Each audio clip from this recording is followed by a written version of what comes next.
messieurs, bonsoir. Merci de nous rejoindre à la une de l'actualité. Le ministre de l'Agriculture rencontre les éleveurs à Djelfa. Abdelkader Bouazgui veut rassurer sur l'épidémie qui touche le cheptel ovin dans les régions stépiques. Elle est maîtrisée, selon Bouazgui, qui annonce la réception de nouveaux lots de vaccins. Les premiers états généraux du sport national démarrent ce jeudi au Palais des Expositions à la SAFEX. Cette rencontre de 3 jours réunit les différents acteurs du mouvement sportif national pour parler de ce secteur et de ses lacunes.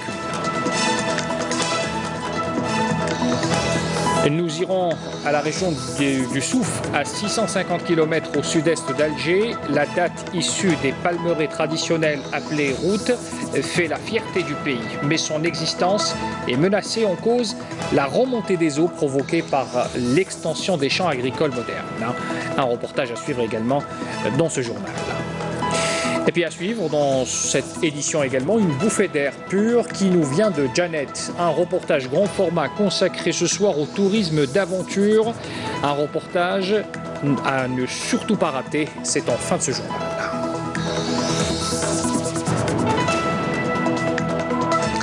Voilà pour les titres de l'actualité.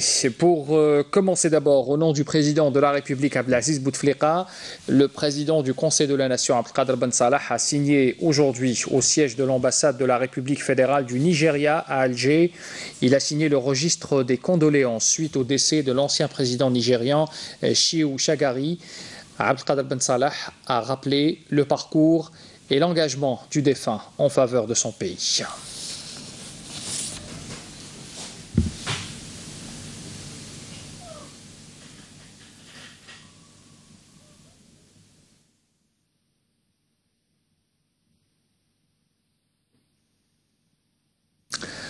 On parle ce soir également de ce deuxième jour de visite de travail dans la wilaya de Djelfa du ministre de l'Agriculture, le ministre de l'Agriculture, du Développement rural et de la Pêche, Abdelkader Bouazgui.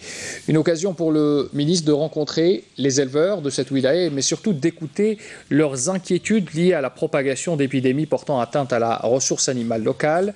Il annonce dans ce sillage que d'autres quantités de vaccins sont prévues dans le cadre d'une large campagne de vaccination du cheptel ovin. Grâce à la vaccination, l'épidémie a été maîtrisée selon Abdelkader Bouazgui. On fait le point avec Amel Bouarba. Après avoir ordonné la fermeture provisoire des marchés hebdomadaires de bétail et l'interdiction de tout déplacement de cheptel en guise de prévention des épidémies portant atteinte à cette ressource animale, le ministre de l'Agriculture, du Développement rural et de la Pêche, Abdelkader Bouazgui, a rassuré les éleveurs, affirmant à partir de Djelfa que de nouvelles quantités de vaccins seront prochainement acquises dans le cadre de la campagne de vaccination. Personne n'a dit qu'il n'y a pas d'épidémie. Certes, le virus existe, mais nous devons empêcher sa propagation. Dans ce cadre, nous avons assuré une quantité de vaccins et je peux vous dire que la campagne de vaccination a porté ses fruits puisque l'épidémie a été maîtrisée, notamment dans certaines wilayas touchées. Et nous allons acquérir de nouvelles quantités de vaccins à partir du mois en cours en vue de vacciner tout le cheptel.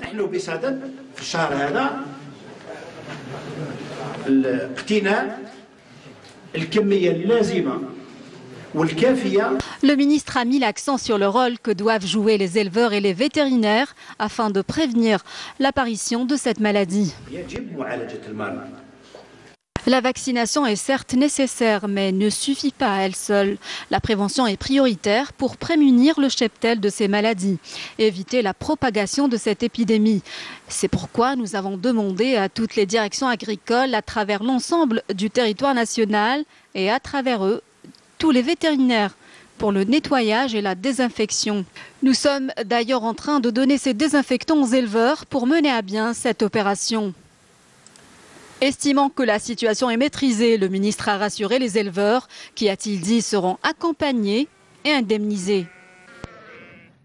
On part dans la région du Souf à 650 km au sud-est d'Alger. La date issue des palmeraies traditionnelles locales, appelées routes, fait la fierté du pays. Mais son existence, il faut le dire, est menacée en ce moment avec bien sûr la remontée des eaux provoquée par l'extension des champs agricoles modernes. Reportage à Oued Souf, signé Naïma Loualisha.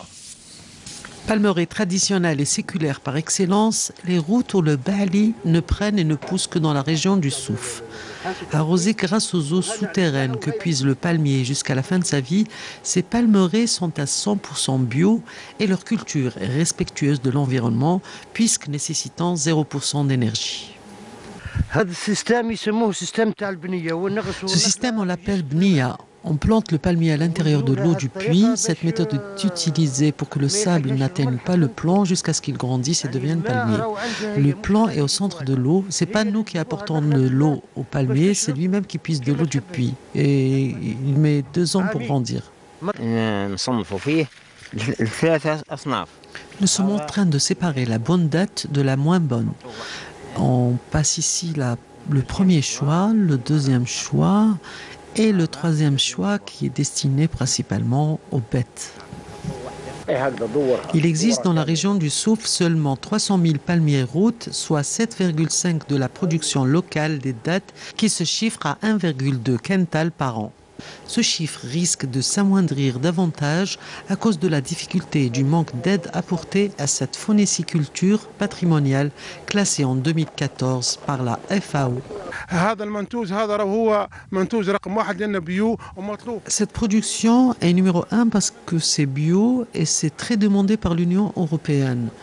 La date du route coûte un peu plus cher que la date ordinaire qui existe aussi au Souf.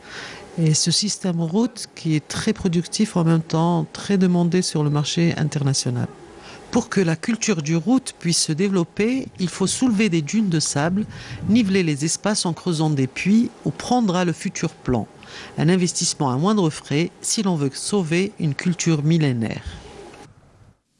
Un autre titre de l'actualité de ce soir, les premiers états généraux du sport national ont démarré ce jeudi au Palais des Expositions à la SAFEX, au Pin-Maritime. C'est une rencontre de 3 jours dont le coup d'envoi a été donné par le ministre du secteur, Mohamed Hattab, et doit réunir surtout les différents acteurs du mouvement sportif national afin de discuter de la situation générale du sport algérien à travers 6 ateliers choisis pour la circonstance, faire surtout un diagnostic et sortir avec des recommandations pour booster le sport en Algérie et pouvoir faire des projections avec obligation de résultats à moyen et à long terme.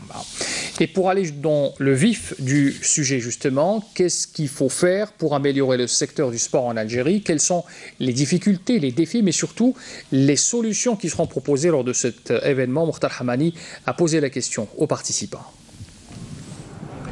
La première édition des États du sport algérien et dès son ouverture a rassemblé toute la famille du sport national. Fédération, encadreurs, anciens champions et surtout les jeunes talents. Plusieurs thèmes ont été fixés avec l'objectif de donner un son neuf au sport national. On espère que de ces États généraux du sport algérien sortiront des stratégies et des perspectives d'avenir encore plus intéressantes pour le sport algérien.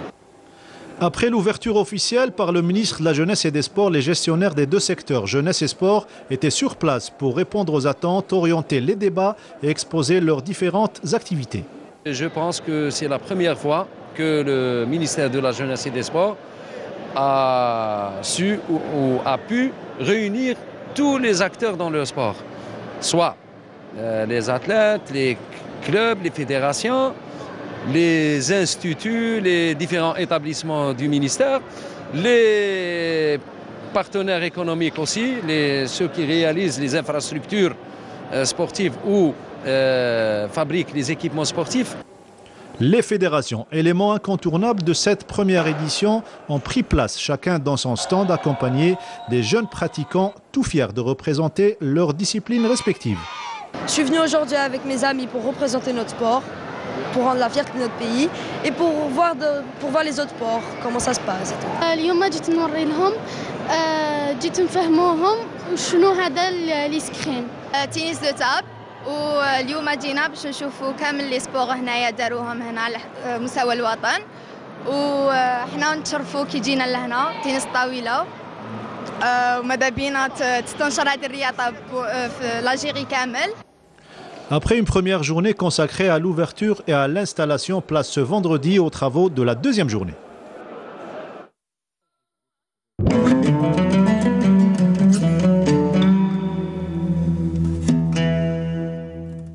بسم الله الرحمن الرحيم إن الصلاة كانت على المؤمنين كتابا موقوتا صدق الله العظيم.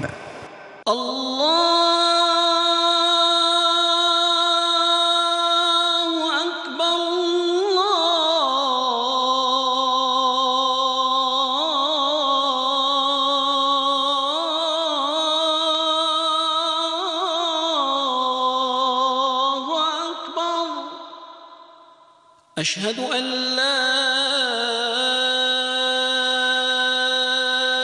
إله إلا الله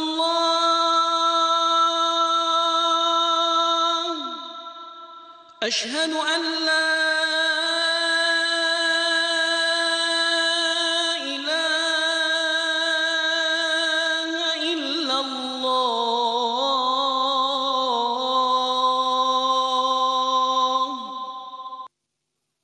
أشهد أن محمدًا رسول الله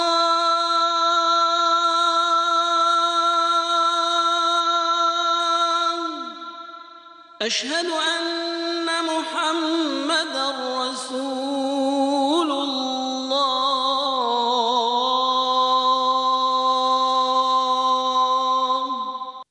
حي على الصلاة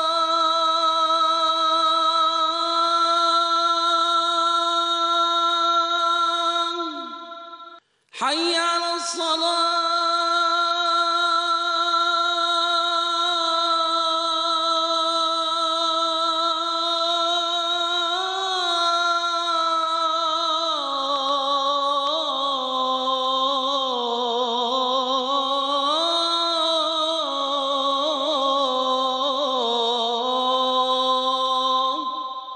حي على الفلاح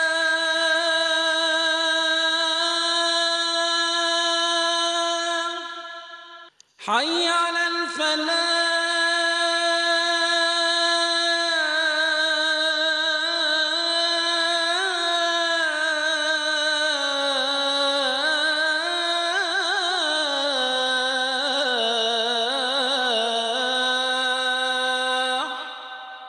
الله أكبر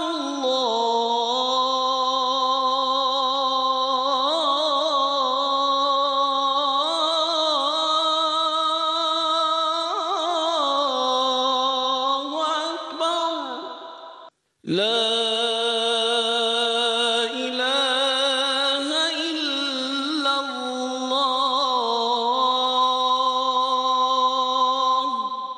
اللهم رب هذه الدعوة التامة والصلاة القائمة آت محمدا الوسيلة والفضيلة والدرجة الرفيعة وابعثه اللهم مقاما محمودا الذي وعدته.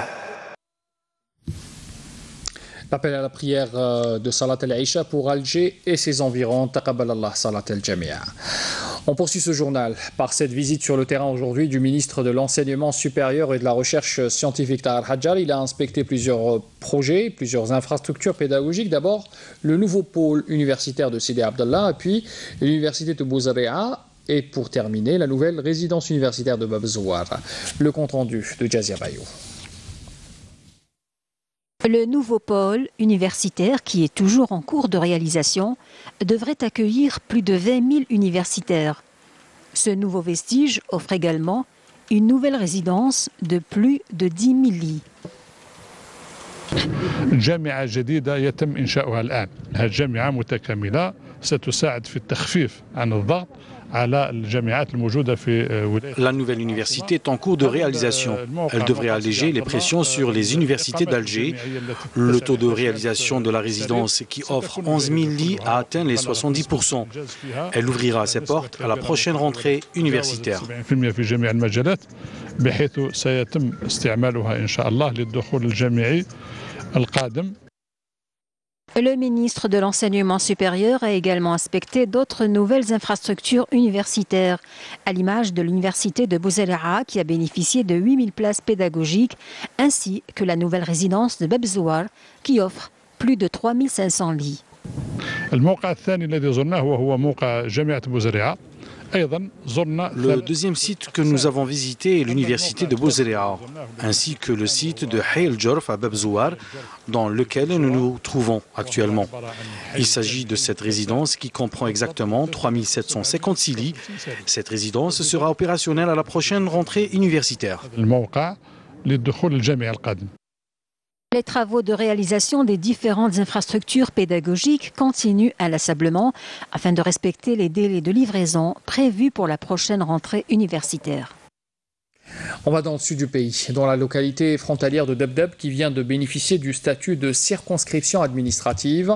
C'est un statut qui confère plus de facilité pour agir en faveur des citoyens et justement, les habitants de Debdeb sont heureux de constater ces facilités dans leur vie de tous les jours. Reportage Brahim Belkhir, le récit de Adel Bouhabessa. Grand soulagement auprès de la population de Debdeb suite à la décision du président de la République de promouvoir leur commune frontalière en circonscription administrative. Pour les habitants de Debdeb, cette décision est à même de rapprocher l'administration du citoyen et de leur épargner de faire des déplacements dépassant les 500 km. Nous avons toujours appelé à rapprocher l'administration du citoyen. Les habitants de Debdeb sont heureux de voir l'administration à portée de main. Nous saluons les hautes autorités du pays et à leur tête le président de la République pour la décision qu'il a prise.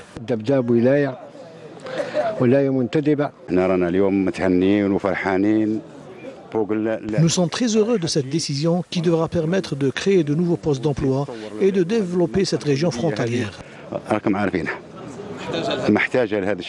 Et afin de réunir toutes les conditions nécessaires pour l'application de la décision du président de la République dans les plus brefs délais, les autorités locales d'Ilizy ont inspecté plusieurs infrastructures destinées à abriter les différentes administrations et directions déléguées. Et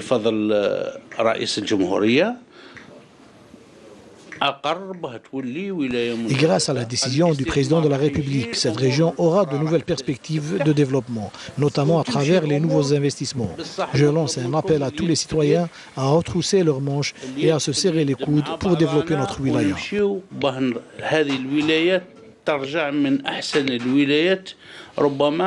Il est vrai que les nouveaux sièges administratifs ne sont pas définitivement aménagés. Une fois cette opération achevée, ça sera le vrai départ du développement dans cette région.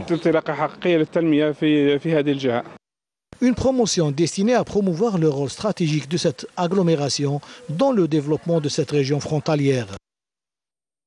Pour prévenir les risques de débordement des oued, des opérations de dragage se poursuivent à travers les régions du pays. Exemple ce soir, Oued Soumam à Béjaïa. Reportage Lakhdar Bokkawan, le récit de Nassima Imloula.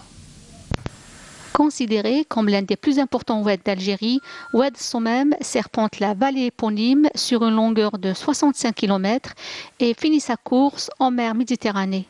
Aujourd'hui, il connaît une grande opération d'assainissement et de dépollution.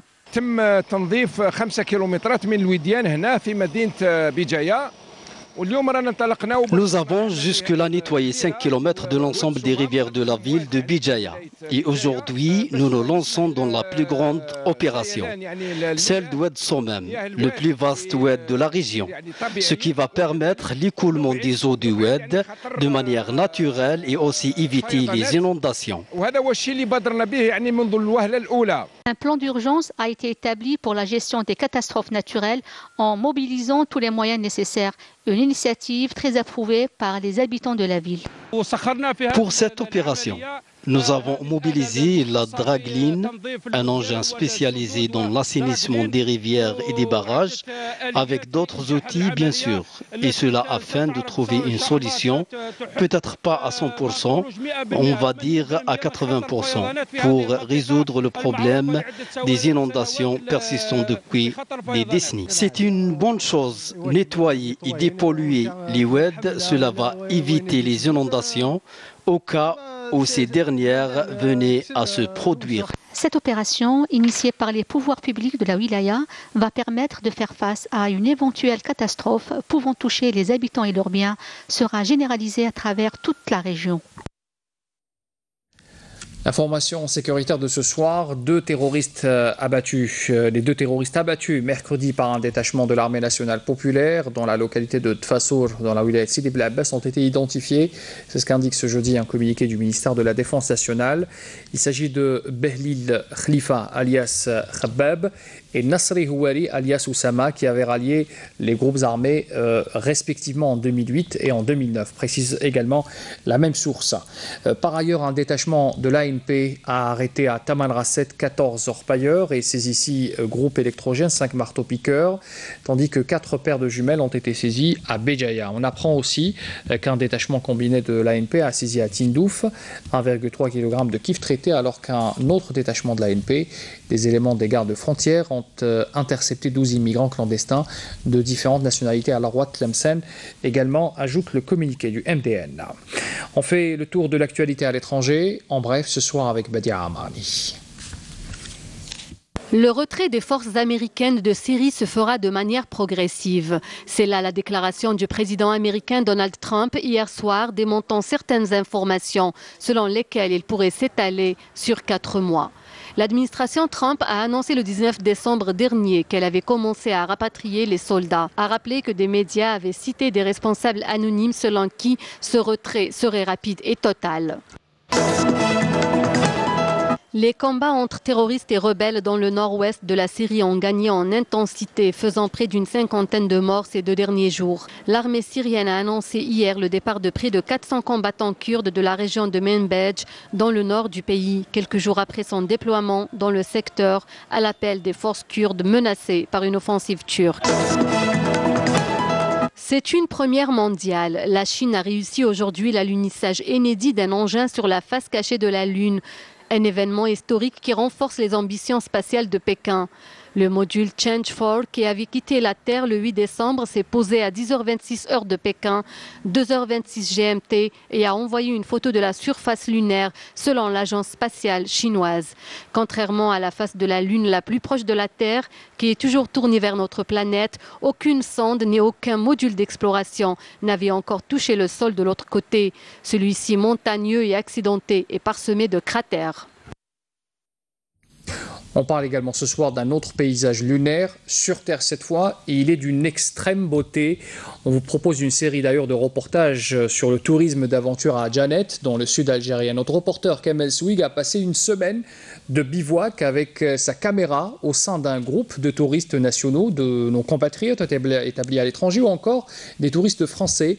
Une semaine de bivouac loin de la ville et loin du stress quotidien dans des contrées, il faut le dire, d'une beauté insoupçonnable du Tassili Najer. Voici le premier épisode de cette série de reportages signé du commentaire et des images de notre reporter Kamel Souig. Le départ est imminent vers les plus beaux sites du Tassili Najer. Anissa, comme la plupart de ses touristes, se prépare pour son premier baptême. Avant le départ, elle check les indispensables du bivouac. On a ramené déjà le plus important, les sacs de couchage. Ensuite des lampes pour la nuit, crème solaire, stick à lèvres, des choses comme ça. Après on a ramené quand même pas mal de vêtements parce que je pense qu'on va devoir beaucoup se changer étant donné qu'on est là pour une semaine. Et ensuite les tentes qui sont fournies par l'agence. La famille d'Anissa a réservé ce voyage sur internet via le site de l'ONAT. À croire le responsable de l'agence, un touriste sur 3 préfère cette option. Généralement, le contact commence avec le client, via le téléphone, l'internet, on les invite. Si c'est des étrangers, on leur fait des invitations pour l'obtention du visa. Ou si c'est des Algériens, donc l'étape on peut la zapper. Une fois qu'ils sont sur place, l'accueil commence à l'aéroport, ce qu'on appelle dans notre jargon le transfert.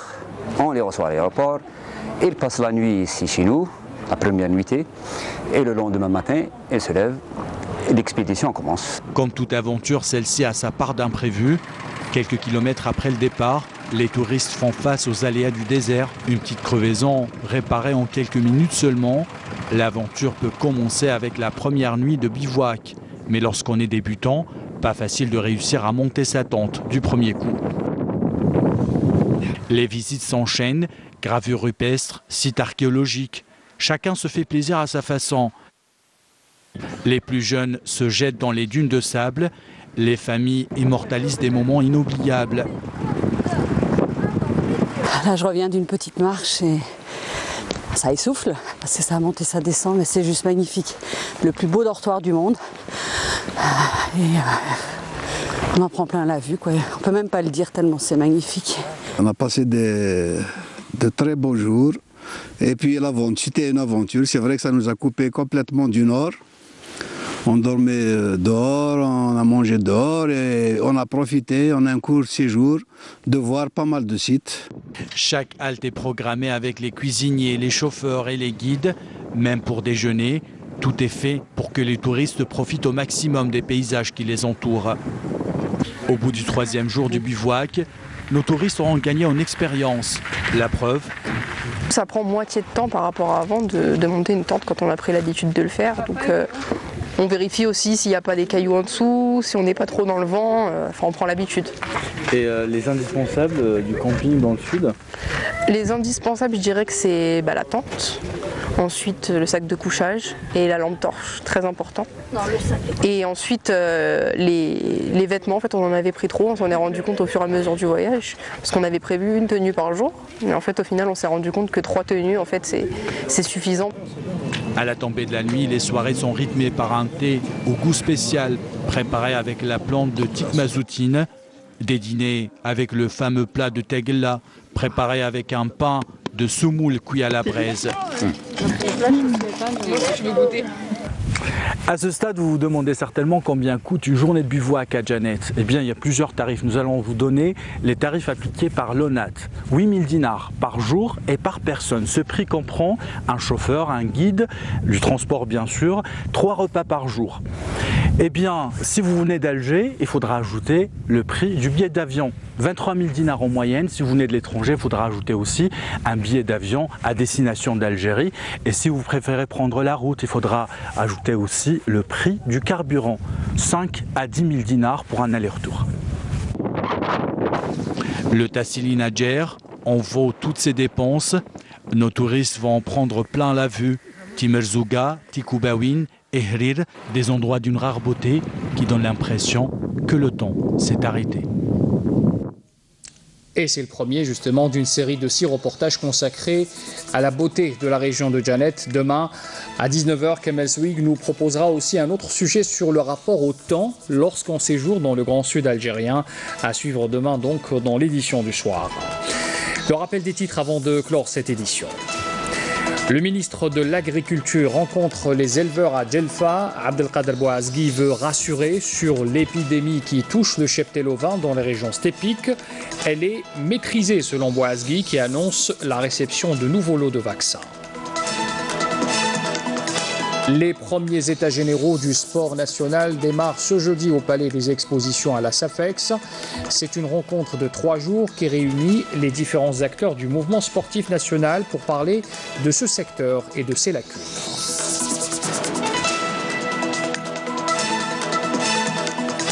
Dans ce journal, nous sommes partis également dans la région du Souf, à 650 km au sud-est d'Alger. La date issue des palmeraies traditionnelles appelées routes fait la fierté du pays. Mais son existence est menacée, en cause la remontée des eaux provoquée par l'extension des champs agricoles modernes.